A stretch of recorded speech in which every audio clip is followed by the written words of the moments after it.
आज महाराष्ट्र नवनिर्माण सेनेच्या वतीने आम्ही कार्यकारी अभियंता मलकापूर यांना निवेदन दिले की या तुमच्या कंपनीमध्ये आजची नांदुरा ग्रामीण असो की मलकापूर ग्रामीण असो, शहर असो की ग्रामीण असो, या भागामध्ये जे आउटसोर्स आपण कमी करत आहात त्यांना कमी करू नये व काही आपल्या कामामध्ये जे वायरमन लोक आहेत लाईन स्टॉप त्यांच्याकडे एका लाईन स्टॉपकडे 15-15, 20-20 गावं देण्यात येऊन राहिले.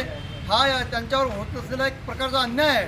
हा अन्याय त्यांच्यावर होऊ नये यासाठी आम्ही सदर साहेबांना निवेदन दिलं की आपण लवकरात लवकर जे लाईन स्टॉपमधले जे लोक कमी केलेले आहेत त्यांना तात्काळ तुम्ही त्यांच्या जागेवर दुसरे लोक रोजंदारीवर किंवा आउटसोर्सवर भरण्यात यावे, जेणेकरून हा कामाचा ताण कमी होईल व शेतकऱ्याला व जनतेला तसेच त्या लाईन स्टॉपला पण योग्य न्याय मिळेल. जर हा न्याय मिळाला नाही, लवकरात लवकर आमच्या मागण्या पूर्ण झाल्या नाही तर येणाऱ्या पुढच्या काळात आम्ही या कार्यालयासमोर आंदोलन करू असं पण आम्ही त्यांना सांगितलेलं आहे.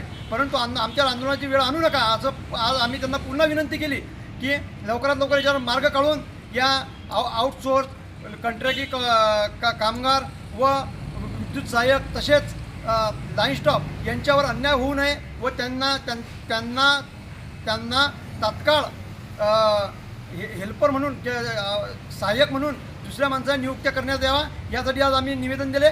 आमच्या मागण्या लवकरात लवकर पूर्ण न झाल्यास आम्ही महाराष्ट्र नवनिर्माण सेनेच्या वतीने पुढचे पाऊल टाकू आणि होणाऱ्या परिणामात हे महावितरण कार्यालय जबाबदार राहील. जय हिंद, जय महाराष्ट्र.